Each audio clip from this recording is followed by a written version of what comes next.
Yeah. Right, I want you to make me a little video or whatever.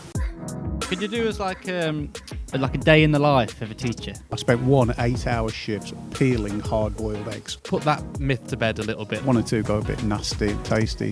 One thing I want to ask you about, Colin, is Ofsted. I just don't want to do this anymore. I haven't done my special question. Oh, right, yeah. Work out the circumference of a hobnob. Doesn't that woman ever do any teaching? It's called the Tic Tac incident. Have I overstayed me welcome? Am I going stale? Have you got my expenses form, or do I fill that in? Have you done that?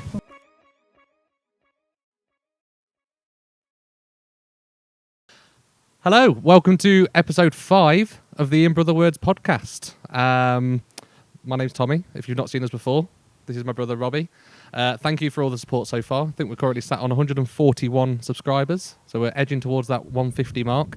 But genuinely, the support so far has been amazing, so thank you. If you watch the rest of this and enjoy it, go back and look at some of our other videos. They're decent, aren't they? Yeah, all right. I think so. Yeah. And today we've got our second ever guest on the podcast. Very excited. About Yes, this. Robbie has been weeing himself all morning. Yeah. This is like literally a celebrity in the house for me. Yeah. To Ferrers legend, Mr. Colin Wheeldon. Hello there. Colin. All right. Welcome. Thank you. And about legend. Yeah, so let's get straight into it. Where do you want to start off, Rob? I want to start off with that mug. So obviously, me and Tommy have our own mugs with our names on. So we did say, bring your favourite mug for the cup of tea. So what is this? It's not a mug I use regularly. It's more for show, really. And this was from a group of sixth formers, a maths group. And I was trying to think, and they've just put different things on it. Thanks for all the helps and so on. What's that one there? Thank you for all the help. Can you even kill a stone? So it was obviously something I said there. I bet you find all these little jokes, don't you? Yeah. And I couldn't for the life. Well, how long ago is this? And I found on the hand that says class of 09. Oh, wow. So it's actually 11 years old.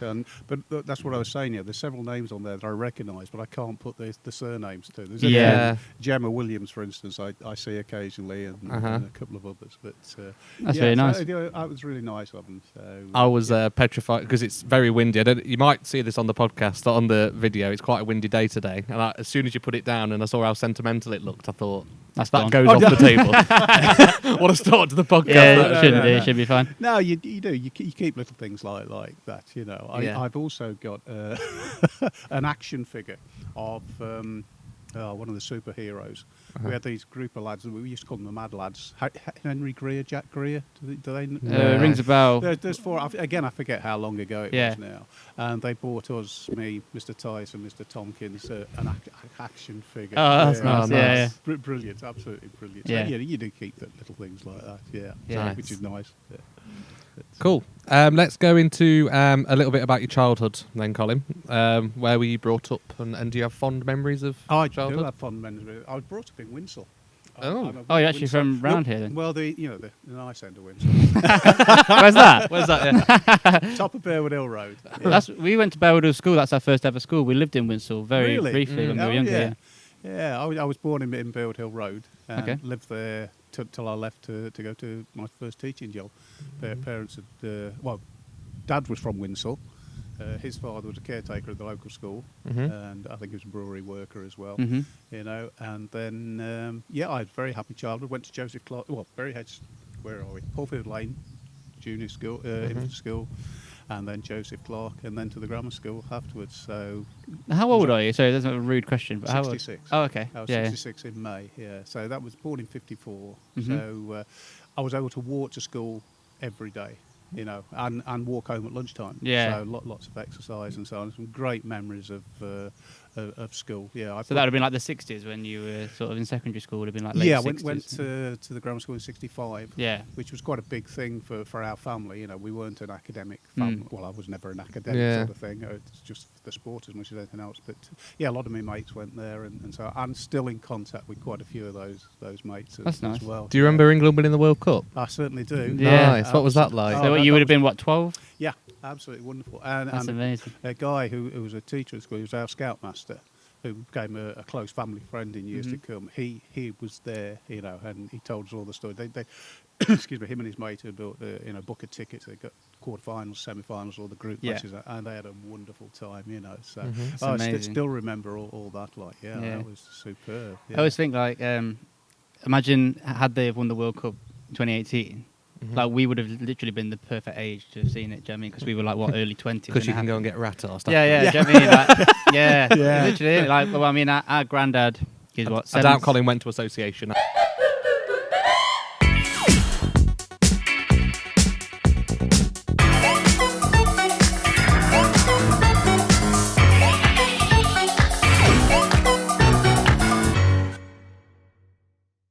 No, no. I mean, our granddad is what, 71, so he would have been what, 5 years older than you. So he'd have been 17 when they won the World Cup. Yeah, which is like a dream, isn't it? To be that age, that you peaked then, haven't you? In terms of like, it was as a an sports amazing fan. thing. I think also at a similar time, was it 68 when United won the European Cup with Best and Charlton, Law and so, and probably a couple of years earlier, Celtic were the first British team to win. And that again, I remember doing my paper and rushing, because they kicked off about 5:30 in Lisbon. Yeah. So dashing home to watch them score and so. And that was I was such an avid football fan. At Yeah, the I was going time. to say, were you a big sports fan then when you were younger? Crikey, yeah, ran absolutely everywhere. Yeah, and then say going to the grammar school, I was a big football fan, and then there was no football. They weren't even allowed to play football on the yard. Really? You know, it was rugby, but soon got into rugby, and that was it then. Yeah. Rugby, athletics and so on.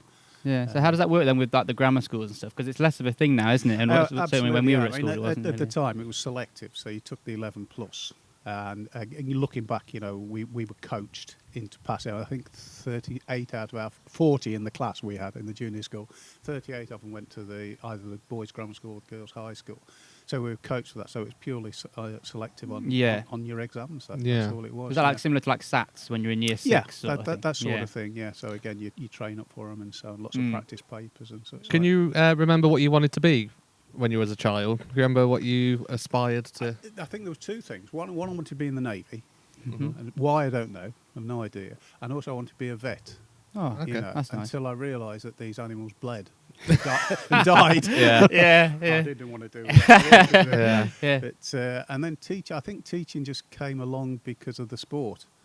I wanted to go to Loughborough initially, which was a big training. Things were slightly different in my day. You know, you went to university to do a specific degree, but there were teacher training colleges, which were specifically for teacher training, as Loughborough was before it became Loughborough University. Oh, okay. You know, so that's what I wanted to do, but I knocked that on the head. Just started teaching geography, in fact, initially. Really? Oh, Yeah. Well, so instead of going to like uni to do a degree and then going back to uni to do a PGCE, That's right, you would just go to a teacher training college you do instead. A 3-year course for a certificate in education, and if you wanted to, you could stay on for a 4th year and convert that into a BEd. Yeah, okay, yeah. But I'd had enough by then and wanted to. Well, they actually said to me, "No, you're not staying. Your results are not good enough." So. Yeah. So, because I remember you telling us back in there that you started out as a geography teacher and then you wanted to become a maths teacher, so you had to do a maths degree through the Open University. Is that right? I did an OU degree, which I'd started when I was living in Walsall. I initially taught in Walsall for 6 years. Yeah, 6 years, and started the degree then, and then carried it on when I got to Ferrers. Yeah. Which was great. Yeah. So you've got like 2 degrees and teacher training. No, just the one degree. Oh, okay, so you did not do a degree in geography then? No, that was just a certificate of education. Oh, okay. And then a Bachelor of Education, and also I've got a diploma, I think, in teaching maths to slow learners. You get that one for teaching me? That was a nice day out a week in Crewe, I seem to remember years ago. Yeah. Okay. Which was great. Yeah. But the geography, you know, teaching in Walsall was difficult. You know, you go from, you know, you think it's a nice background, go to a grammar school and so on, you know, and then you suddenly meet these kids that you've never seen before. Yeah. I mean, they were nice kids, but they were difficult circumstances. It's hard to teach them how to count on the fingers when they've got webbed hands. Your words, not his. No, there were some lovely kids there, but they were from difficult backgrounds. Yeah, of course. Yeah. Broken homes, etc., etc. Mm-hmm. You know, a lot of pot. It was called an educational priority area in the time, so we got about £200 a year extra for teaching there. Which £200 then, going back to 75, was a lot of money. A lot, yeah. Getting 130 odd £100 a month. Was the wage there. Sound like really old, don't they? Yeah. Yeah, $3 a week. Yeah. So have you was it kind of straight from education and then straight into teaching? Absolutely, Is that like yeah. all you've ever done teaching? Yeah, that's right. Yeah, I mean, I did jobs when I was a student. Yeah. What sort of jobs did you do there? On a farm out at Drakelow for a couple of summers. I also did several sessions at what is now, was Kerry Foods in Burton, which was Roberts when I was there. Yeah. That was an eye-opener. It really was. Good. It was good money. I worked there summer. Is that the one near the Roebuck pub in? That's right, around the back. Yeah. What was the job there? Sort of like killing I did chickens and right. that? There was one. No, I was in the meat stall at one time, cutting the fat off bacon and that sort of thing. Oh, really? And then mainly in the bakehouse. So I spent 1 8-hour shift peeling hard-boiled eggs for the big pies with the eggs in it. I don't know what they're called now. So 8 hours doing that. Yeah. Nice. Brings you out your shell though, doesn't it? Cracking job. Some of the people I met there, again, it taught me that I didn't want to work in a factory. I know exactly what you mean, because when we worked at the Greyhound pub, which is in Ashby, like towards Ashby, and I did one day there because we were like waiters and stuff. So mainly I would do like waiting things, but I did one day there where I was sort of helping out with the kitchen, and I did 12 o'clock till 8 o'clock on a Sunday.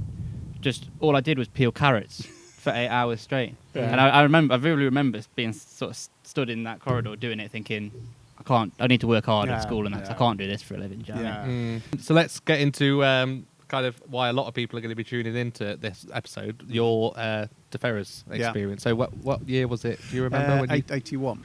81. 81, yeah. I mean, so we worked in Walsall for 6 years, and it was the whole structure of that school was not great, and there was very little chance of getting promotion there. And I just wanted out of Walsall at the time, and the guy was used to be my PE teacher.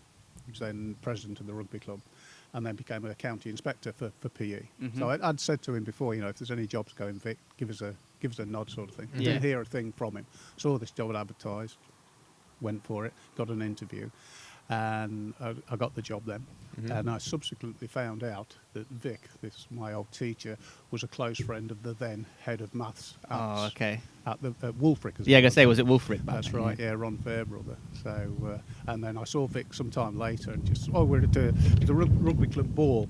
We were just dancing around. Said, "Everything all right now, Colin?" Hadn't said a word. Except I know damn well he'd had a word. That's how which is nice, isn't it? Yeah. So. And was it just one campus at the time? No. There's always been two campuses, Dove and Trent. Yeah, because I mean, it was originally the Trent campus was the technical high school, which again was selective, sort of parallel to the grammar school in Winshill, and then the Dove site was the old Horninglow Secondary Modern School, where you went if you didn't pass your 11 plus. Yeah.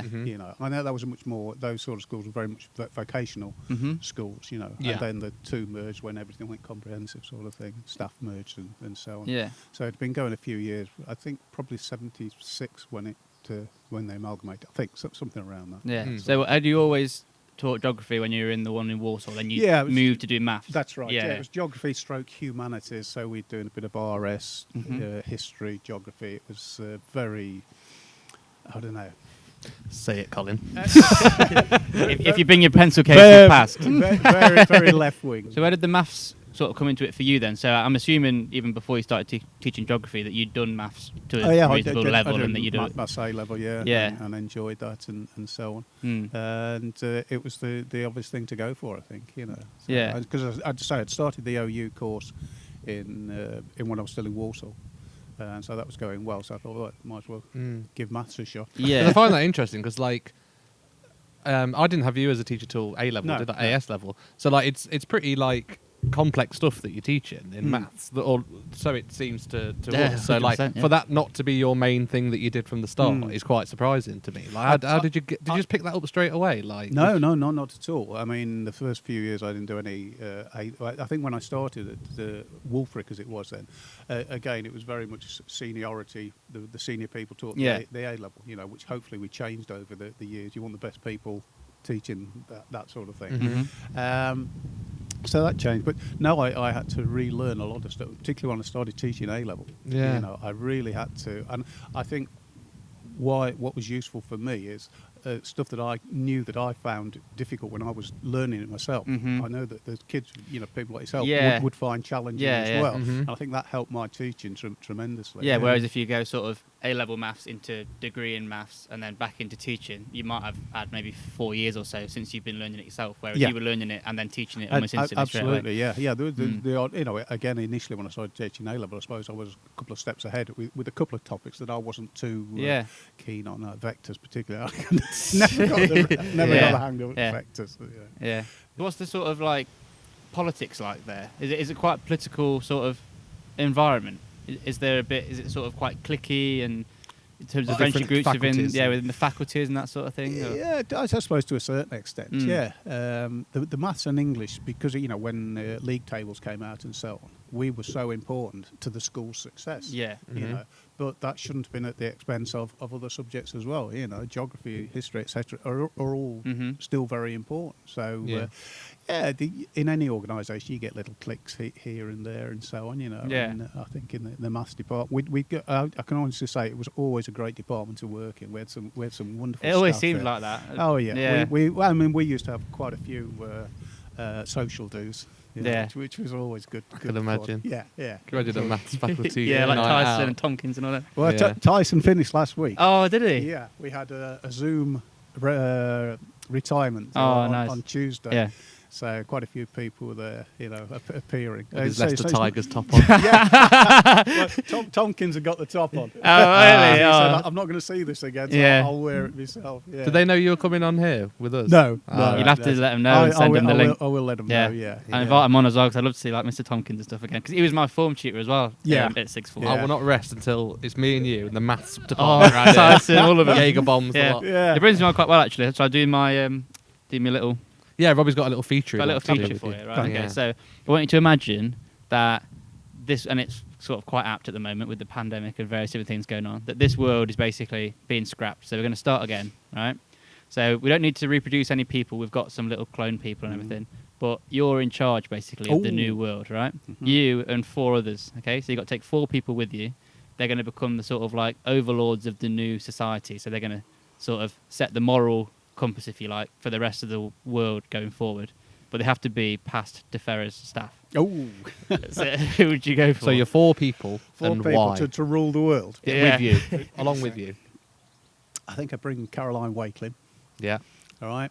I love Caroline. Caroline is, you can't describe her. No, she's amazing, isn't she? You know, she is absolutely, and I as with a lot of people, you know, it does take time to get to know people, you know. And Caroline was a former student at the school, not when I didn't teach her, and so she must have seen changes, you know, since she came back. So it took me a while to get to her, and we didn't have that much contact because we're in different departments until she became over to the pastoral side of the head of year or whatever. And obviously I saw quite a bit more of her then. She's quite a supporter of the podcast. Actually, she tweets a lot of retweets a lot of our stuff. Well, she is, and she's shout out Caroline Wakelin. She is so genuine as well. Lovely, there's nothing false about Caroline at all. You know, she really is wonderful. So she was there just for maybe moral guidance and for somebody to say, just hold on a minute, are you sure you can do that? She can treat people like that, you know. She sounds she'd be perfect for it then. Yeah. Who shall we have? We'll go with Les Pearson as well. Oh, yes. I was hoping you were going to say it. I did GCSE public services, which I've mentioned on here before. Yes, yeah. And obviously, we've had Mr. Pearson as a PE teacher as well over the years. But also in that course got to spend a lot more time with him, you know, a couple of hours a week. Plus we went on a PGL sort of away week and stuff with him. And just an absolute legend of man, isn't it? Just complete legend. Amazing. What would he bring then to your team? What are his resilience, I think, is much of things. He's had 2 heart attacks. I don't know if you know this. Came back to work and whatever. He's subsequently recovering from cancer. You know, Oh, wow. I can say that. Yeah. But his resilience is amazing. You know, after the heart attack. Well, I'm okay. I've done my 100 miles on my bike. Les, you should. Wow. Yeah, that. Yeah. And he really is, and he's battled through this. You know, he's had his treatment and so on. Yeah. And hopefully he's coming through it now. That's amazing. He really is. Yeah. Well, get well soon if you're watching this. I remember a classic story about Les Pearson was, and you might be able to confirm this, but apparently, back in the day, it might have been sort of 80s, 90s, there was somebody dressing as Spider-Man and terrorising people around Stretton. I don't know if you remember this, right? So apparently they're dressing as Spider-Man and then just sort of going outside people's houses or just being antisocial around Stretton. And then he told us this story. There was basically, he was doing a PE lesson, and they saw the guy dressed as Spider-Man, just like across the field over the hedge. So they all, as their PE lesson, they all went on a run to try and get him. I think that's something he's made up for cross country. Yeah. Well, let us know if you've heard that story as well. I thought you were going to say, I thought it was Les dressed up. You've got 2 more slots. 2 more slots. So I've got a sort of moral guidance and what have you. You've got some resilience. Some resilience there.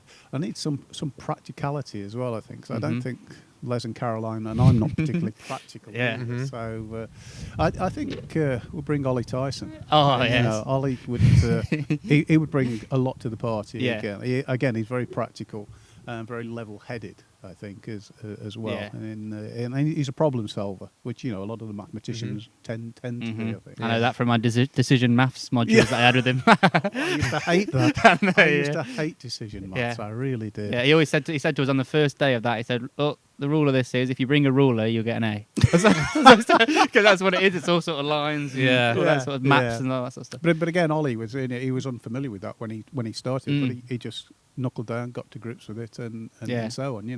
And he was saying it's his retirement Zoom. That's the sort of thing he's going to miss. Is the contact, particularly with the sixth form. And solving problems. He also said on that as well, if I ever had a problem, I would go to Graham Edwards. Wow. So Ollie, because he used to be a farmer. Oh, did he? I'm sure he didn't ever. No. Came late into teaching, and he was a farm manager. And I think that doesn't surprise me at all. It fits perfectly, doesn't it? And during the summer holidays, he still used to go and work for this guy. Go and combining and such that. like. Not every summer, but quite often.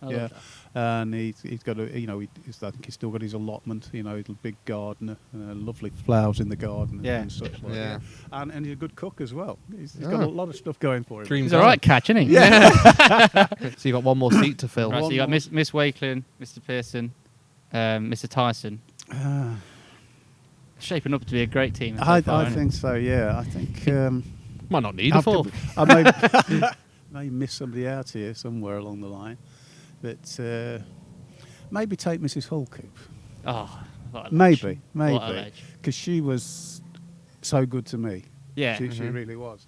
Because my wife had a severe illness. Okay. And Margaret was so supportive. Whatever time you need to take off, Colin, just do it, and so on. Yeah. It did take me again some time to get to know her, sort of thing.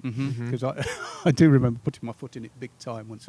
Behind as you go into the Dub staff room, there's a board. We put the cover list on. If you're covering a lesson.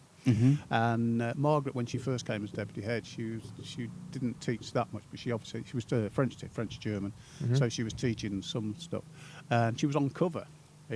She was being covered. It was me that got to do the lesson. I stood there. I said, "Doesn't that woman ever do any teaching?" Oh, really?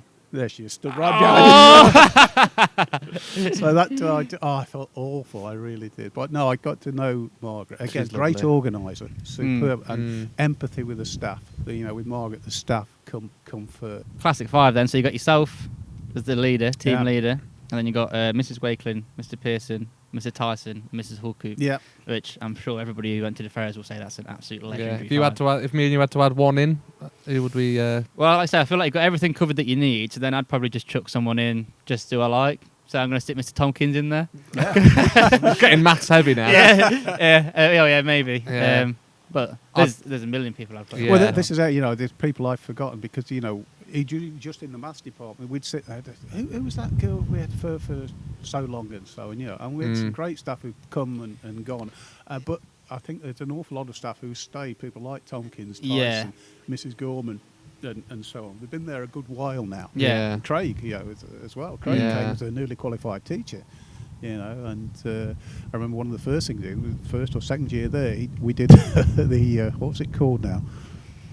It was a computer thing. We had to do a computer passport or something like that, and learn how to use computer, how to send emails and such. Yeah. But Craig took that and was excellent at that. You know, Yeah. sitting there with Steve Edwards. Remember Steve Edwards, physics No, I teacher? Oh, yes. Yeah. Oh, I think yeah, was he on the Eggheads? I think he was. Yes, Yeah, he yes, was. He was on that's right, Eggheads, yeah. wasn't he? Yeah. That's right. Yeah, yeah. And we were sitting there learning how to send emails. And we had to be tested on each module and so on. Yeah. Then we got our passport. You know, and I'm talking to somebody in industry and saying, "You're wasting your time." It's a Yeah. complete load of rubbish, like, you know. Do you think there's any benefit to? Because I know that some of the maths teachers, Mr. Tompkins, for example, did a job, and he said the same with Mr. Tyson. Did a job before, something completely different, and then went into being a teacher. Compare that to somebody who just comes straight out of uni and goes straight back to the Ferrers. I think so, yeah. I mean, if I look back, I wish I'd have done that because I think I came, as I say, from the grammar school, did my training, and finished my training in the July, and straight to work in September. I think I needed a year out there because I think no matter what training you get, you tend to think I've got to teach how I was taught, you know, and that's not, you know, things move on, you know, and it's very, very different today. Yeah. Even I wouldn't feel, I've finished 6 years ago now. I don't think I would feel comfortable in a classroom. Really? No, not anymore. I remember we had this one chap come to give us a tour. He was there all day. It was a whole day course on teaching and learning, which became a big thing, you know. It's not just about the teacher standing at the front of the room, you know. It's how are the kids going to learn, you know, and different kids learn differently and so on. Yeah. So we're all sat, and this guy, his opening gambit was, well, it's Friday, and you sat there thinking, well, I wonder if this guy is going to talk us a lot here, but could he cut it on a Friday afternoon with year 11? Yeah. It's said, like, well, could he do it on a rainy night in Stoke? It's like one of them, that's isn't it? right, yeah. And he said, well, I'll tell you now, I used to be able to. Not so sure now. Yeah. Oh, I might listen to this guy. Yeah, it's honesty, isn't it? But it's like with Mr. Tompkins, and this is why we loved him so much.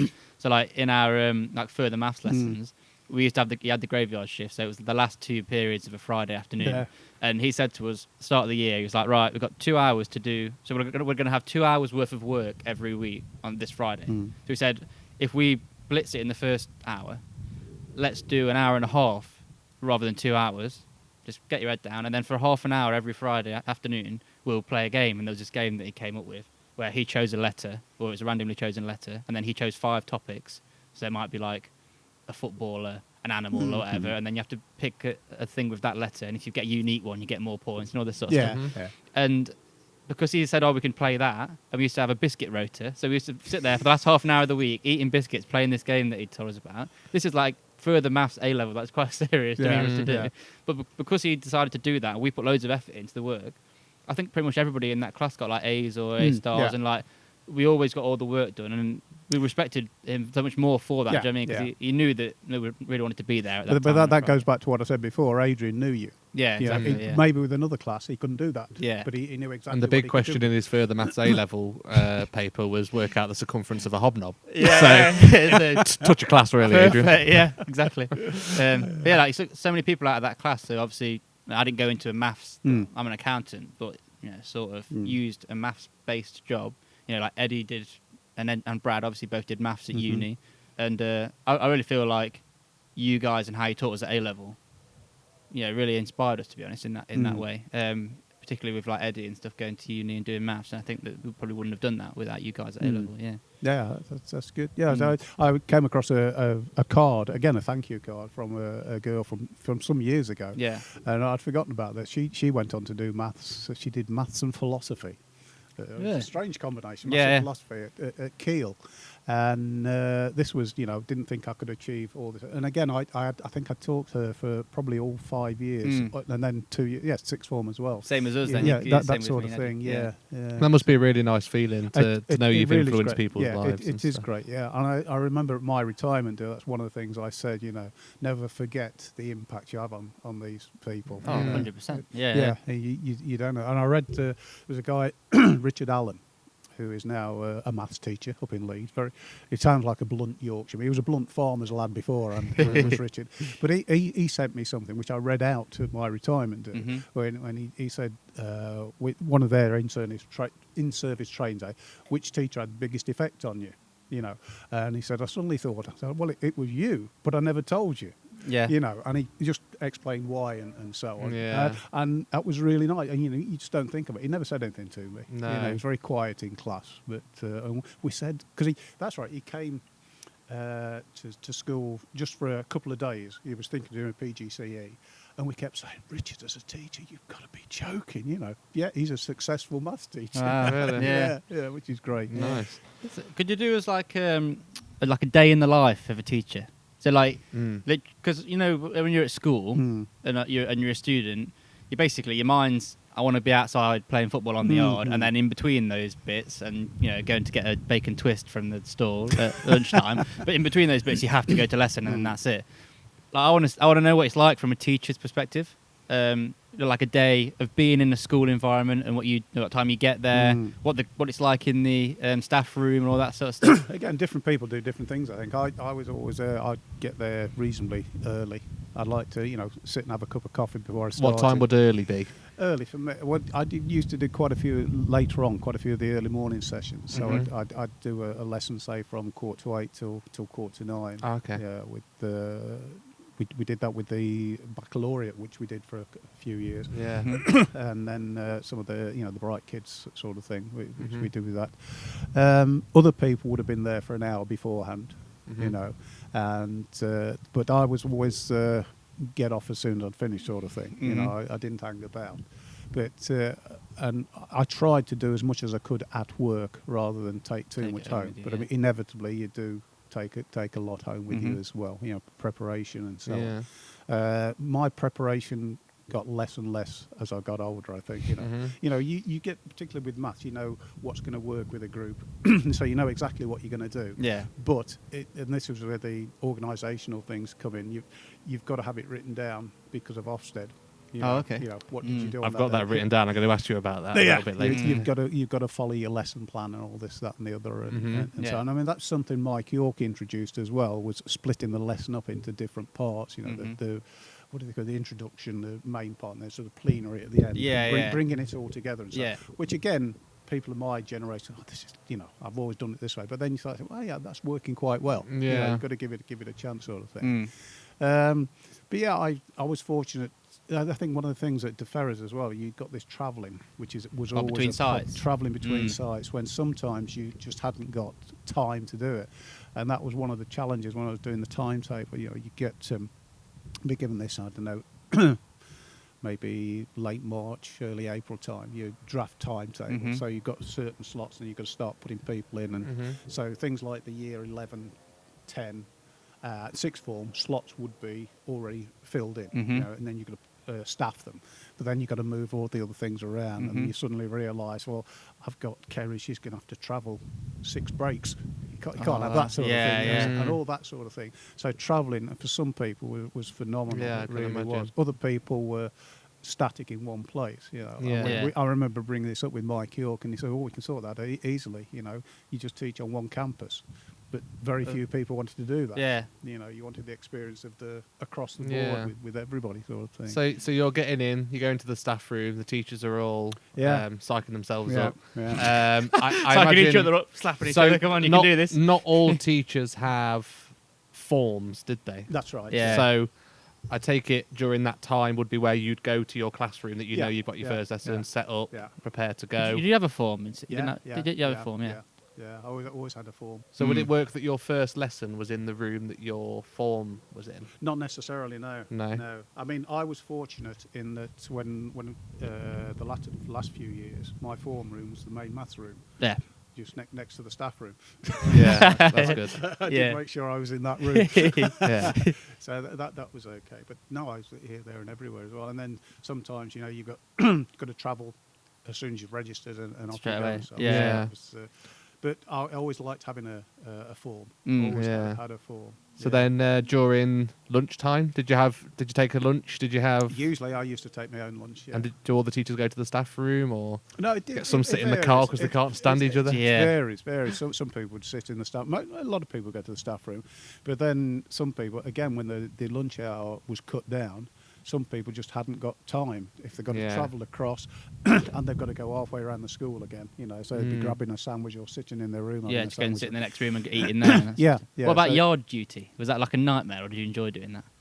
It's all right. Yeah. You'd get a list of people. You'd be in charge. I was in charge of a group of staff, and so you'd have to put them where you know, designated places where they got to go. But I'd always put myself outside. It was much easier being on the yard than stuck in the corridor. Yeah. Mr. Tyson was exactly the same. He would always be outside. I think Tompkins as well. We like to be outside. Yeah. Have a wander around, have a chat with whoever's out there. Well, so were you like? So we say were you like the head of? So you got to choose where all the maths people got to go and stand. When I was head of department, I did. Yeah. So did Mr. Tyson always say, "Oh, Cole, stick me outside, mate"? Do you know what I mean? no, Make no, sure I'm no, always outside. No, that was if.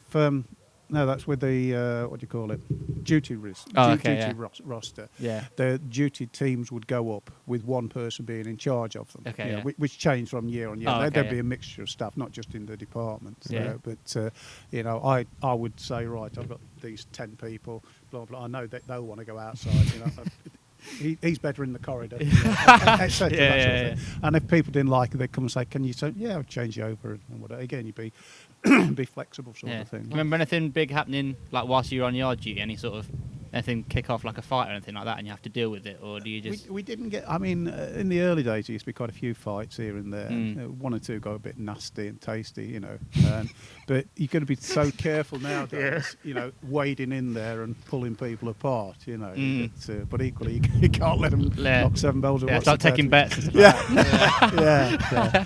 But no, I didn't see too much happening. Imagine that. It's all right. Colin's got it, and he's just taking £5 off. Yeah. Yeah. No problem. Yeah.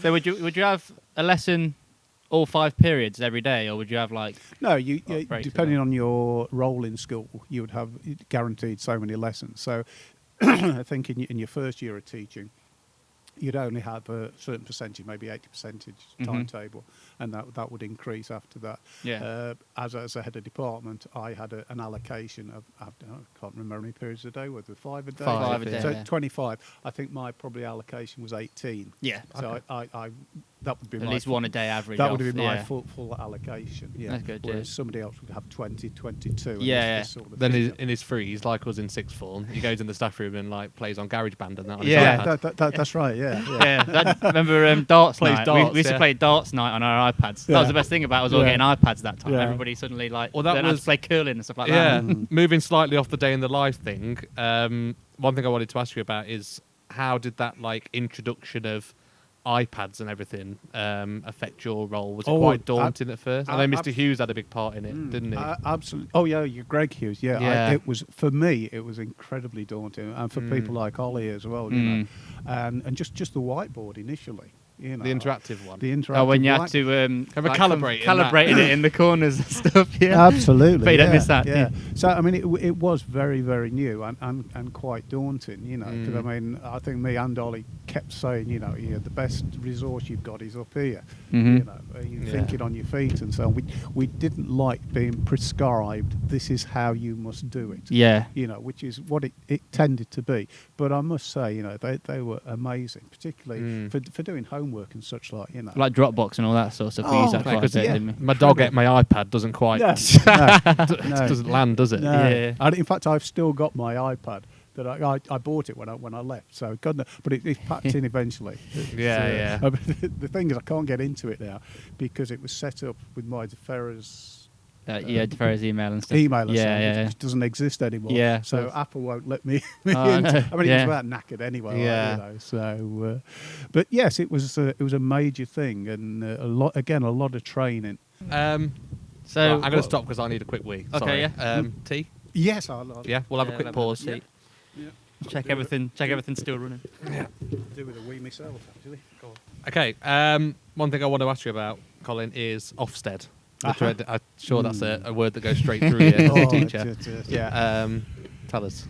Well, again, how it changed was amazing. I remember our very first Ofsted.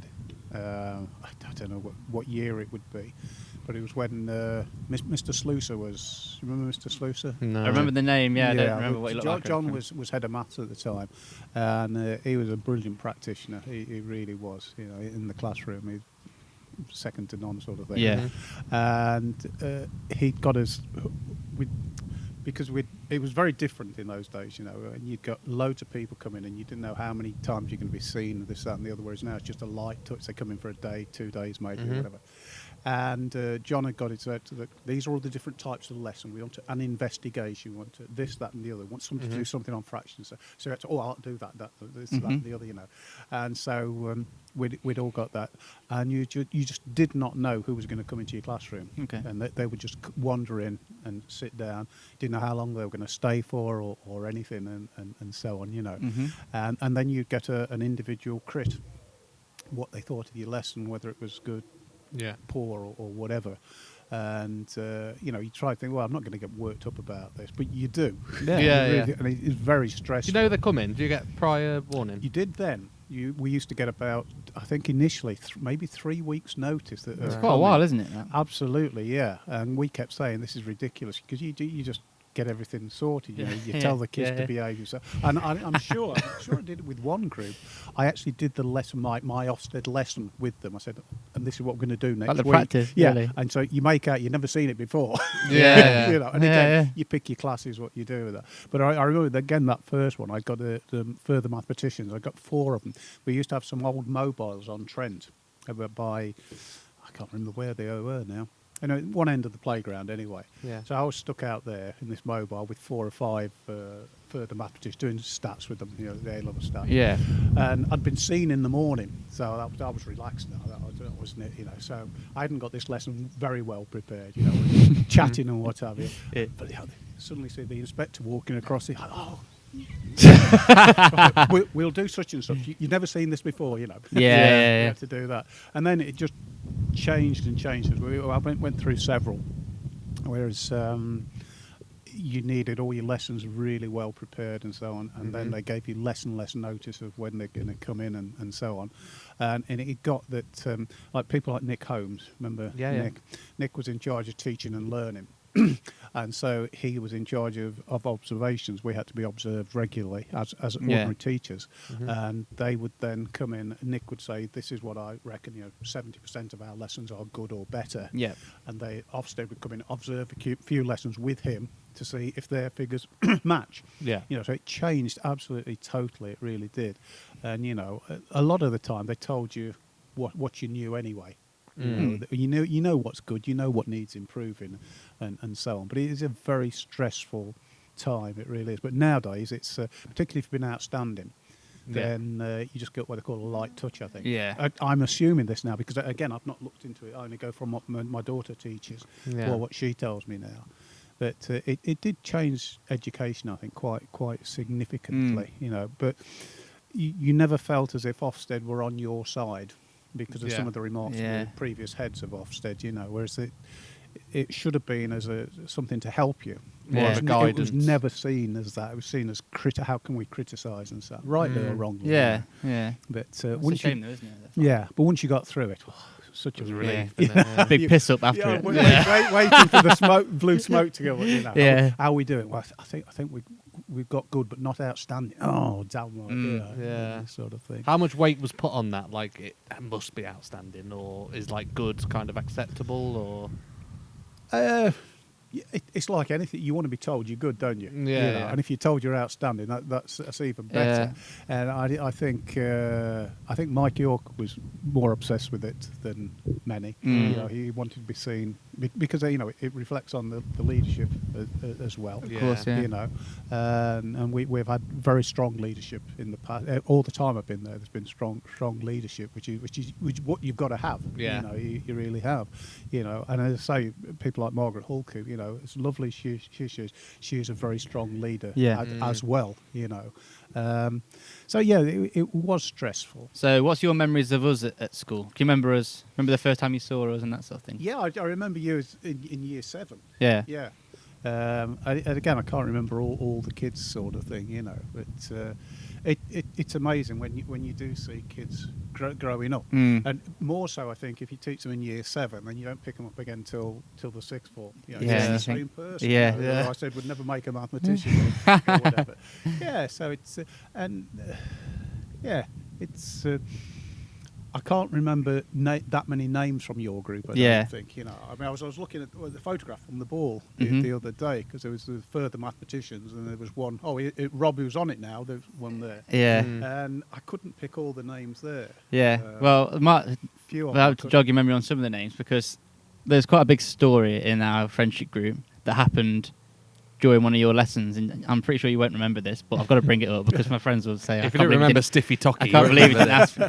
It's called the Tic Tac incident, right?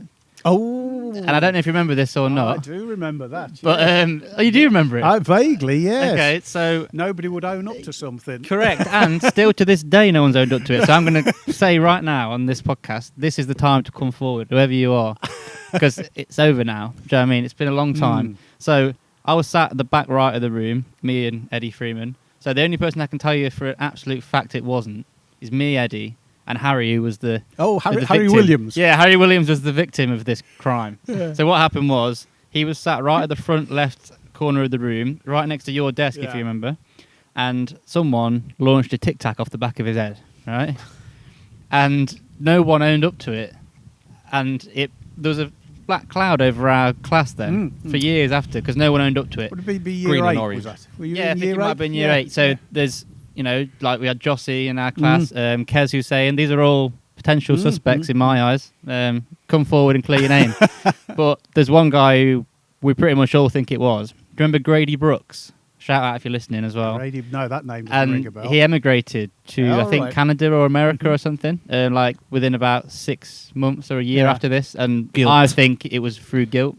I think he couldn't live. He couldn't be in our class anymore. We'd lost all respect for him because he hadn't come forward. Or the country. And I don't know if you remember, but you let one person go and everybody else had to stay for about half an hour after class. So who did I let go? Tommy Loftus. Again, shout out if you're listening. Tommy Loftus. Because he went to a James Blunt concert. And he said, if I don't leave now, I won't get there, and you let him go. And I do remember that. As a teacher, you shouldn't put yourself in that position. We're not going away until I found out who this is. Yeah. And the longer it goes, nobody's going to own up. No one owned up, did they? What do I do? Yeah. There's only so long you can keep them there. Absolutely, yeah. So that would have been, 2008 maybe? I reckon you were in year 8 then. I can picture the room on the top corridor. Right. Top, Everybody was there. Yeah. I'm very conscious that there's about 30 people who know what I'm talking about. Yeah. But if they're watching, then finally we've got it from the horse's mouth that he does remember it, and it's time to come forward, whoever it was. So it wasn't me, it wasn't Eddie, because I'd know, and it wasn't Harry, because he's not going to chuck a Tic Tac at his own head, is he? Everybody else in that room is a suspect, so come forward and let us know. I remember those names. I remember Jossie and Kez. I remember he was doing some sixth form stuff at Kez was as well, just some maths at one point, and then I think I forget what he was doing now. But, he does accountancy as well. Oh, really? Yeah, same as me. Yeah, so shout out Kez. Similar to me, and obviously other people in the class. We had like Emily, Jacqueline, Hannah Free, all those sorts of people with the girls in the class. We had a great class to be honest. Yeah, well, obviously it was nice for me and Eddie particularly because we sat together in maths every maths lesson from year 7 to year 13, every single one. Yeah. And I actually wasn't going to do further maths at A level, and it was Eddie who persuaded me to go to. When you choose what to do to A level, you can do like those taster classes. And Eddie actually persuaded me to go to the further maths one because I just wasn't going to go. I was just going to do normal maths because I didn't feel like I was good enough to do the further maths. And he was like, "No, you should come and do it." Sat next to him in every single lesson of maths I ever did throughout De Ferrers. I feel like I did quite well in grades wise at the end, and I would never have done that without him all the way through. Really, he was good. Eddie, Eddie was brilliant. Eddie's like loads better at maths than me. He's got a degree. Went to UCL and did maths degree there. And his dad, obviously, Father Michael, legend of maths as well. I knew him from years back. Yeah. I know that he was a brilliant mathematician, but then he did his theology degree, didn't he? And all he wanted to be was just a parish vicar. And that was it. Because there were stories, whether it was true or not, that the Archbishop of Canterbury's office tried to headhunt him. Wow. At one point, they wanted him down there because he was such a bright guy. Yeah, so I don't know his official title, but he's higher than a normal vicar now. Right. I think a couple of years ago, I'm going to butcher this, I'm really sorry, Eddie, but he had to go to sort of like Lichfield or something, and he got made into some sort of super vicar or whatever it's called. So. I don't know all the I don't know all the terminology, but he's basically one step away from being God. Oh, really? I mean, no one really sees him nowadays, so he's basically in charge, isn't he? So that was Eddie was brilliant at maths himself, but then also we had Eddie's dad as like a help with the homework and stuff like that. He was great with that. So so I owe a lot to Eddie really in terms of the maths. Did maths he? stuff. He lost his mum a while ago. Yeah, as well, he didn't did, she, yeah. Rita? Talking of the Ferrers legends as well. Yeah, did she was some work supply at the Ferrers. teacher. She worked there for years. She was really nice, Rita. Yeah, lovely. Really, Yeah, really nice lady. So like I say, I'm still really, really close to Eddie now. Yeah. He's getting married next year, and I'm like involved in that wedding. Is that which abroad or is that? No, it's in this country. I mean, the stag do might be abroad, which I'm looking forward to, but I'll keep that stum. Yeah. Well, my son's getting. Well, they're getting married next year. Mm-hmm. So I don't know whether I shall be invited to the stag do. I'm sure you will. Sure you You're invited to my stag do, and mine your son. Your group there. I remember there was you, Eleanor Dawson, yeah. and Lucy Wheeler. That's what I remember. It Lucy. was a really small group. I swear there was only like 7 of us. I don't know if Yeah. there was that many, was there? No. Is that on normal maths? Not even further maths, was it? No, So, it I was mean, normal. our Maths further maths stats, class it was was. like 11. Yeah, it was just a start. There wasn't Yeah. many more of you than that. It was Lucy's, because I talked to her brother Joe, Yeah. and I couldn't remember her surname. I remember Eleanor because she went to Hull, where my daughter went to Yeah. Hull as well. That's how I remember Eleanor. Yeah. And the only memory I have of that is the classic. I've mentioned it on another podcast, the Stiffy Tocky Pudding. Of course. So for those that haven't seen the other podcast, we gave Colin the menu for the ball that was up and coming because I was on the head team, and so we had first grabs on the invites and giving them out. Mm-hmm. And it was sticky toffee pudding on the menu, and Colin looked at it, rubbed his hands together, and went, "Oh, stiffy tocky pudding." Obviously, accidentally, but lived on in legend, and I can't look at one the same now. But that actually brings me nicely on to a brand new feature, Tommy's Tasters. What Tommy's Tasters is going to be, with each guest that we have, I'm going to, I've got a food item that I can relate to the guest. So we've got 3 of your finest stiffy tockies here, and they're from various different outlets at different prices. So we've got an Aldi one, not knocking Aldi, but it was the cheapest one. Okay. Then we've got Morrison's, which is a bit more quality, a bit more expensive, and then we have a Sainsbury's one. Right. They're colour coded here. Don't know if you can see them on the camera. We've got a yellow, a pink, and a green. And you don't know where they're from. No. So you're going to have just a little bit of each one. Taste. And, first of all, so we'll go for yellow. Obviously, I know which one's which, and we'll reveal at the end. So just talk us through it. There's a lot of stocky poddy. Sauce. Stocky. Tell us. I've never had this before. Have you not? No. Talk us. That's very sweet. Yeah. Very moist. That's very nice. Very nice. I could, I'd better just Go try again, a bit double more. dip. Yeah, you might as well. Because what you don't, I'm more likely to eat. Tommy's going to see that off. Yeah. That's probably. I don't know as I could eat all of that. It's too sweet. Out of 10? Ooh. I'll give it a 7, I think. Yeah. Okay, Give it a nice. 7. Right, so let's go on to pink. Now this looks dry, doesn't it? It does. It looks as if everything's soaked into it. Yeah. Sometimes that's good, though. What do you reckon to that? That's a different texture altogether. Is it? Different in a good way or different in a... not nice. I prefer that one actually. Do you? Yeah. Just Okay. to try a bit more. And what would you give that out of 10 then? Oh, it's got to be an 8. Oh, okay, so it's better. Big. Yeah. Okay, and then finally we'll go to the green. This looks a little bit smaller. Slightly But size isn't wetter. everything, is it? No, well. Especially when it comes to a stiffy. Yeah. Now that looks more like something out the back end of a cow, doesn't it? Yeah. Yeah, it is.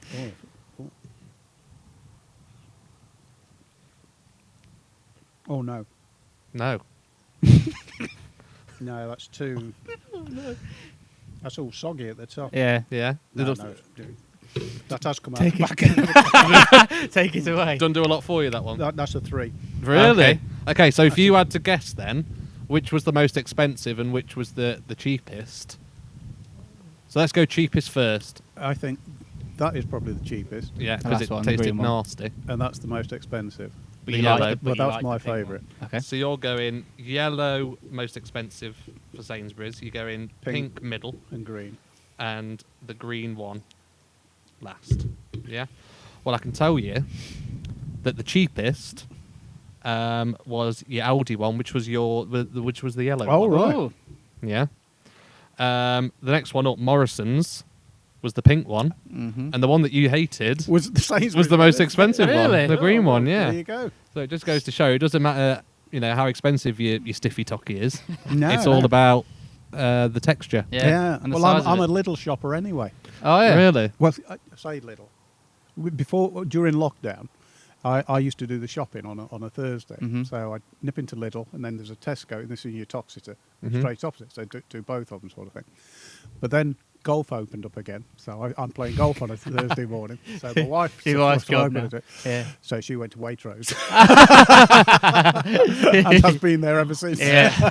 Yeah. Do you want to see any of those off? Do you want to finish any of Any them? more? No. No? Actually, Bit more of the pink. I'll have a little bit more of the pink. Yeah, lovely. was- Right, yeah. delete Rachel, where's the fourth pink one from? Morrison's. then. The pink one is from Morrison's, yeah. Yeah. Yeah, So it's a shout good one, out Morrison's stiffy tocky pudding. think Brand you- deal incoming. So we can go on to talk about your retirement now then. So firstly, was that a set date that you sort of had to go with, or did you make a decision on when that No, was going to be? I made a decision. I was 60 in the May, Yeah. and I thought, well, I'd intended going the year before, but didn't work out for various reasons. So I went to see Steve Allen, and I said what I'd like to do is finish in January and just go part-time Yeah, from January till the just to end. see the sixth form Mhm. through. And he said, if you can sort it out, then that's fine. So he just let me fiddle around with the Mhm. timetable and do what I did like, And I found that really useful, just doing it gradually rather than boom, you're finished Yeah. sort of Mhm. thing. I think Oliver's found that as well, because he's gone down. He only does about 3 half days now. Mhm. And they're so much better than just finishing all Yeah. at once sort of thing. But I think you just know, talking to Caroline Wakeling, because she's finished now, you know when it's time to go. Mhm. Yeah. It's I just don't want to do this anymore. Yeah, is that what it? What do you think brings that on? Is it just a natural cycle? I Do you think- lose your passion for it a little bit? Possibly. I think there's just time to think, life's too short. Mm. There's other things I want to do. I mean, my wife, she hung on for another 12 months. She just didn't want to finish. Yeah. But within 2 or 3 months, I said, why did I wait so long? She's a teacher as well. She used to teach at Fountains. Okay. lovely. down Bitham Lane, Yeah, yeah. So she was there for quite a few Mm. years as well. And again, totally different job to Yeah, mine. of course. Yeah. But no, it was the right time to go, and I was able to go on my terms. Yeah, which which is was perfect, yeah. even better, And you do feel sometimes, in a lot of jobs, I think, have I overstayed me welcome? Am I Mhm. going stale? Mhm. And so on. There's a new generation of teachers coming through as Yeah. well. So Yeah. it was just felt right in the age and so But on. I think it's quite young, isn't it, to retire at that age? Like maybe nowadays, it's not. Possibly so. I mean, I could. I think I could have retired at 55, Oh, wow. get a reduced pension and so on. But I mean, working because because just doing the 3 years teacher training, I started teaching when I was 21. So So you're I doing nearly it for a got long time. me full pension. You do 40 years to get a full pension, although again that's all changed now. Yeah. Yeah. So I'd done 38, 39 years. So I Still a long time, Pretty yeah. much me full pension, which Yeah. is And have you enjoyed the retirement periods? Was it weird to begin with, or were It's you just ready? been awful. The worst decision.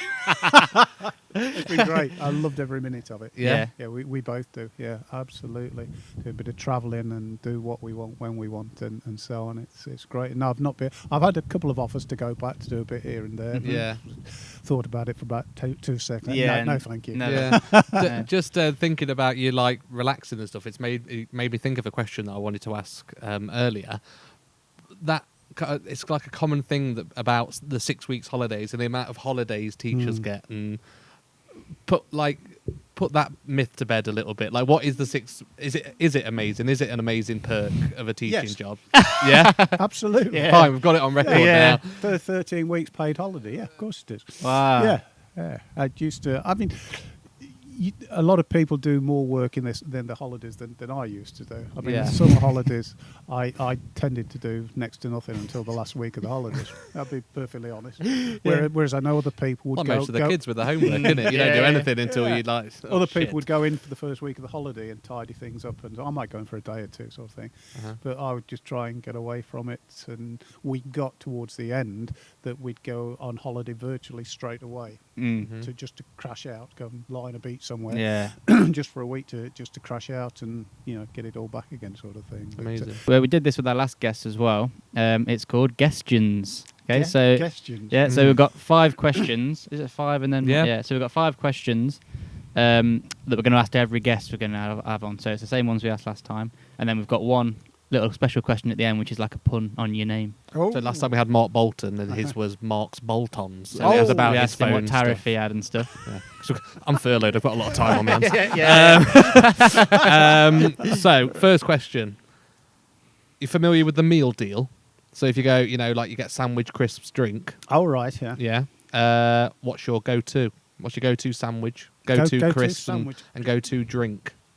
Can you tell we're quite food orientated on this podcast? Yeah. Chris, just ready salted. Walkers. What? Kettle Tesco's chips? Oh, kettle chips. Yes, I like the kettle ones, yes. I do like vegetable chips as well. Yeah, they're nice, aren't they? They're nice, crisps. Sandwich, it's got to be cheese. Cheese. It's got to be cheese. Yeah. Or maybe a bit of tuna here and there. Yeah. And what else? A drink. Yeah. Don't do much in the way of fizzy drinks. No, So it's like don't do it for you. Just maybe water. Yeah. Yeah. I like that. It's Really pretty boring. standard, but No. it's Pretty boring. Yeah, but, cheese sandwich, plain crisps and a water. So, but having said that, I would never buy one of those meals. Go and make it yourself, your own. rival. Yeah, 100%. Yeah, I'm the same at work. I take my own to work. Yeah. Even now. Yeah. What's, you still got your lunchbox then, have you? Yeah, You so I s- got your the- smelly lunchbox. Second question: do you have ketchup at home? Yes. Okay. Fridge or cupboard? Cupboard. Okay. That's Correct. it. Solid. Yeah. Night in or night out? So do you prefer a night out, few drinks, bars and stuff, or do you prefer a night in front of the telly? Or has it changed over time? It changes week by week. Yeah. I'm happy doing, but I do like a nice out. I can't hear you. Answer that one again. Night in or night out? Do you prefer a night in the bars It or? depends. I love going out for a drink, but equally, I like putting my feet up, watching a couple of things on the TV. Yeah. Mhm. But what, before lockdown, about once a month or so, maybe every 5 weeks, me and my younger brother would go out. That's nice. Diane, my wife, she she goes dancing in Burton, ballroom dancing, which I don't do. Mm-hmm. So she drops me off at the Coopers, the Coopers and Cross Street, No, I don't think I do know. near the station anyway. Okay, yeah. An old-fashioned pub. Yeah. You don't get many youngsters in there. So she drops me off. We sit there, have 4 or 5 pints, and talk a load of rubbish. Oh, that's nice. Yeah. And then she picks me up on the way back. Yeah. Lovely. So that's my typical night Yeah. out. Yeah. That's me and you in the future, isn't it? Yeah. Did you want this to put behind you? Is it more it's okay. comfortable? No, Are you okay? yeah, Sure. fine. That was the third question. Okay. When you're parking in the car park, do you prefer to go nose in to a space and Yeah. then reverse out, or Yeah. you're a reverser in there? No, and, I'm a nose in. right, and then you ev- just every reverse time I out. reverse. Yeah, Reverse and out. me. Tommy reverses in. I'm not. Yeah, I'm a reverse in. Yeah, no, it's each to their own. Horses for courses, isn't Yeah. it? it is, Yeah. yeah. And then finally, favourite holiday destination you've ever been on? Ever been on? Ever? Got to be Warsaw, hasn't it? Sweden. Sweden. We went to North Sweden 5 or 6 years ago now. Dog sleighing and skidoo riding wow, that and sounds Northern amazing. Lights and what have you. It was Nice. amazing. Yeah, my special question is, Colin Wheeldon, how'd you like your steak? Oh, medium rare. Correct. Anything else is wrong. Next. No, well, Tommy interested now. So Yes, there's Yeah, I have- medium rare. and I then have it's- mine blue, Oh. but I don't judge you for having medium rare. Anything above medium rare, it's a shame. Oh. Yeah, my daughter's the same, Yeah. She looks at it saying, a good vet would have it on its feet. Yeah, I just like it. Well, did you have medium rare? medium rare, yeah. Mm. I feel like that's the right balance, isn't it? Between Yeah. you sort of want it to be bleeding a little bit, so you know Yeah. that it's Yeah. was alive at some point. Do you know Yeah. what I mean? No, but like I have it blue, but I don't for 1 minute think that everyone should. Yeah. I Yeah, know yeah. medium rare is the We the have standard. memories when the kids were little. We used to go over to France and the ready erected tents initially, and we took a touring caravan and watching this French guy, because they put the meat on at the same time as the veg. So he'd have this big barbecue with a huge leg of lamb, and it'd be on for about 20 minutes, if that. Yeah. There we go. Oh, it's Away you amazing. go. Yeah, I love that. That sounds nice. Doesn't it? Yeah. Yeah. So one of the final things we want to touch on is your weight loss journey, because it's fair to say you're a shadow of a man you used to be. Yeah. I put a bit on since now. No, down, you're I allowed. think well, certainly I haven't seen you for 6 years since you taught us at school and Yeah. stuff, and significantly sort of thinner than you were then. When did all that start then? When did that journey begin? September, where are we now? September 18. Mm-hmm. Yeah, September 18. It just got to the stage where I thought, this is ridiculous, because I say we love walking and what have you, and I want to be able to do it in another 10 years time, another 20 years time, sort of thing, Yeah. So with a bit of push from my dear wife, I went to Slimming World in Rollston. Was there a specific moment you can remember where you thought, I've had enough now? Yeah, or some sort of health condition or something, or anything like that. Yeah. It was there was concerns with the health. Right, I'd got high blood pressure, and type 2 diabetes, which is not great. So it was, and he kept saying to me, "Lose weight or take you off your tablets." So that's what I did. Yeah, and it just fell off me. You know what it's like. You've lost it yourself. Yeah, I have. Yeah, and it feels it's so good. It really does. And I forget who said it now. There's nothing tastes as good as feeling slim feels. Yeah. Apart from flapjack. Flapjack. I do like a nice, and I'd have a flapjack rather than a sticky potty. that thing there. So you went to Slimming World. Went to Slimming World. Yeah. I just followed it absolutely religiously and stopped the beer. Because the beer was getting 3, 4, 5 nights a week. Just cut that out completely. Moved to gin. Yeah, I like a nice gin. Yeah. Did you find it difficult? I didn't actually. No. No. I found it because we eat wonderful food. Yeah, my wife was doing it at the same time. Okay. And we just kept eating the same way. We eat incredibly healthily. Cut out all the fats and this sort of thing. Yeah. Pork pies was another one. I just love pork pie. I don't eat pork pies these days. And so on. And I felt so much better. But then I was so annoyed. Last summer we went to Croatia, and I came back. And I thought, I've done lots of swimming and whatever. And I put on 7 pounds. I was livid. Really? Absolutely livid. How much did you lose then in total? 5.5 stone. Wow. Yeah, that's but brilliant. I put a stone on since now. But even so, and I know it will go again. It's just at the moment, I think weekends we tend to binge a little bit. Have a few treats. That's fine, and particularly with like the lockdown situation and stuff. I think everyone's going to be in that situation, aren't they? But no, that's brilliant. Yeah, and it's an ego thing as well. People say, "Oh, Christ, massively recognise you. You do feel good about yourself, don't you? To know that you can do it. It's one of the things. So I've just hit 2 stone during lockdown, so 12, 13 weeks, whatever it is. Superb. And it's literally what I think about as I'm running. I think like I want to go into places and people say, he looks good. Yeah. I mean, he looks better. Yeah. He looks that. And that might sound vain, but it's true. Like when you go on a night out with your mates, you don't want to be sat there constantly thinking, oh God, how do I look sitting down? Like, it's just little things that eat away. I go to my wardrobe. I thought, I can't wear that shirt. Exactly. And start. I can tuck shirts in now, and I feel okay. And so you develop you got like you don't need to buy any more clothes. I've suddenly got all my mediums back out. And 2 years ago, I brought my wife. She'd been going on about starting. She used to make dresses and such like. So I bought her a sewing machine. Yeah. So she'd been altering shirts like mad for me because I thought, I don't want to chuck these away. These are my favourite shirts, my holiday shirts.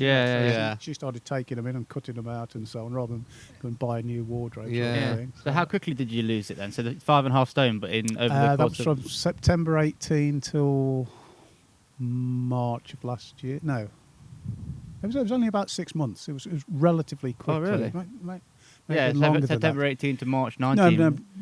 Maybe May, June time. So you mentioned off camera earlier that you big into swimming now. You and your wife like swimming. So was that something that you got into through trying to lose weight? Have you always done? I swam for the county when I was a lad. Oh really? Yeah, I swam for Derbyshire. I was 13, 14. Yeah, I've always swum. But then we joined Ballantines. So we go. Yeah. There used to be a thing Friday afternoon, straight from work. Straight in there. Really? Swim, sauna, steam, then out for a few beers. Yeah. Is that the one near Morrison's on Central 100? Yeah. It's like the best sport to get kids into. It's the best sport to do, really, because, well, firstly, it's the only sport that trains the aortic valve on your heart, because it's literally, you're not supposed to be able to swim like humans. It's an unnatural thing to do, isn't it, swim and stuff. So it's like the only sport that does that, so it's amazing in that way. But also, like, there's so many athletes in different areas who swam when they were kids. Yeah. So do you know Eddie Hall, who was world's strongest man from Stoke? He was on TV only yesterday. So he was like, in the Team GB squad when he was a kid for swimming. Like his mum was a swimming teacher, and he says to this day that everything he's achieved after that is because of his lung capacity and his sort of natural strength when he was a kid coming from the swimming. Well, I remember going back some years, one of the sixth form girls was doing a biology project and about lung capacity.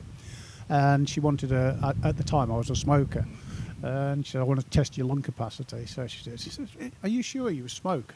Because I had got quite a good, and I'm sure that was down to the swimming. Yeah, so 100%. I was swimming every other day sort of thing when I was sort of 12, 13, 14. Yeah. And still absolutely love it, you know. So we go twice. And I say I've really missed that. We both have, you know. So my other brother lives up in Whitby, so we should get some. I might have to go in the North Sea this year. I might invest in a wetsuit. We have one final question, don't we, that we ask all of our guests. Oh yeah. So if you could go back, I love how I've had to remind you of that. yeah. Oh no. Well, I don't know You if came up with it. No. Well, this whole podcast, I'm still amazed that you're in here. To be honest, it's just like starstruck. Yeah. So if you could go back and give one piece of advice to the 18-year-old Colin Wheeldon, what would you say? Take a few more chances, I think. Work harder and take a few chances. I've never taken chances with houses or anything. Oh, okay. You know, never everything. No great heights, but no great depths. Yeah. Just nice and steady. So I think I would have taken a lot more chances. I actually, when I was, I'd been teaching the best part of 12 months when I was in Warsaw. Had all the stuff ready to go to New Zealand because I thought, something completely different go, and I bottled out. Yeah. And I could have gone there. I might have still been there. I don't know. Whether that's a family trait or not, I don't know. I know my elder brother, who passed away some years ago, he was the same sort. He was a chef, brilliant chef was Pete, really was. And he got the chance to go to Amsterdam, work in a big hotel in Amsterdam. He bottled it. Yeah. Was it like an anxiety thing, or? I don't know. It's just lack of confidence, I think. Yeah. I think that was probably it. You know, certain traits run in families, don't they? I think. I think that was probably true in my family. Yeah, just sort of choose the comfortable route rather than take the risk and the gamble. Taking a risk, and that's what I say. We've never done that with our houses. You know, we always say, well, what if one of us isn't working or whatever? We don't want to push us. And we were very happy where we are, but you know, you've had a great career, influenced a lot of people's lives. You've got a lovely wife, lovely lifestyle. Well, you've not met her, have you? No, I am. I'm 42 years this year, so yeah. Oh yeah, certainly. New Zealand's loss was our gain. I want to just say something. I've got on the last on my list because I think this will end it here. Well, I think there's probably a lot of people who, as we mentioned earlier on, can sort of look back and see other teachers and people in the younger years in their life who helped to guide them in some way, and they'd love the opportunity to be able to thank them now. And I don't want to sort of have this without me saying personal thank you to you, actually. Oh, thanks very much. Because I don't think you probably realise this, but at the time when I first started getting taught by you, so I would have been sort of 11, 12 years old, me and Tommy were going through some quite serious family issues and stuff at home, and I really feel like at that time my life could have gone in a couple of different directions, and I needed somebody to sort of notice I had a talent in something and guide me, really. And I think particularly what I've done now, sort of A-levels, and then gone on to do accountancy at uni and the job I'm doing now, I don't think, I know that I wouldn't be doing this had I have not sort of gone down the maths route when I was at school. And I really feel like when I was that age, you were a big part of that, and you helped me to sort of focus my life really into my schoolwork when I could have gone down a very different path, and I really don't know where I'd be now without that help. And I just want to say thank you for that. Thanks very much, very kind. Yeah. And I know that I speak actually on behalf of a couple of different people as well, for you specifically, but also so many other teachers out there as well who've done a lot for other people, and I feel like you deserve a lot of credit. Thank you very much. That's really kind. You definitely, when you're saying about we should taken more risks or anything like that, and you've always sort of been comfortable, but I feel like everybody who's ever been taught by you and then gone on to do something, certainly if it's something like maths specific, so like myself, Eddie, Brad Hambleton, multiple other people, whatever they go on to then achieve in life, or if they go and achieve anything, or they go on and have successful lives in whatever they do, part of that success is yours. Do you know what I mean? They owe that to you, and I feel like there's not many jobs where you can say you've got that. Do you know what I mean? Yeah. Forward, Yeah. So yeah. That's lovely. Thanks very much. Right, just got to quickly grab something. As a bit of a thank you for coming on, we've bought you a little gift Oh, to say that's thank very you. kind. It's No a need live to. supply of Stiffy Tocky. No, it's not really. Aldi, I hope. No, we've got you some Brewdog IPA there for you to enjoy. Lovely. If you're watching Brewdog, we're open for Yeah, brand deals. another brand deal there. incoming. I do like a brew dog. No, but we hope you can enjoy that. That's Thank you perfect. for coming on. It's been It's been great fun. It's been really great fun. nice. Thank you. As you say, it's been 6 years sort of thing, and it's just like picking up a I conversation. know. Before, I was. isn't it? Tommy Yeah. will tell you how scared I was this morning. I was Oh, like, it's "Fams, yeah. don't meet your heroes." he logged into his My Math and checked there was nothing outstanding. Thank you for watching, guys. That was Colin Wheeldon, episode 5. We'll be back next week. We're back to weekly uploading now, aren't we? After a temporary pause in uploading. Next week is Hypnosis and Supernatural. We've been teasing it for a while, but it's coming. And it's going to be a cracker in it. It's going to be a funny one. So, yeah, please like the video, subscribe, go back and watch our others. Thank you for your support. Thank you, Colin. Thank you. Thank you, Robbie. Thank you. Thank Cheers. you, me. Goodbye. Bye. Thank you. Cheers.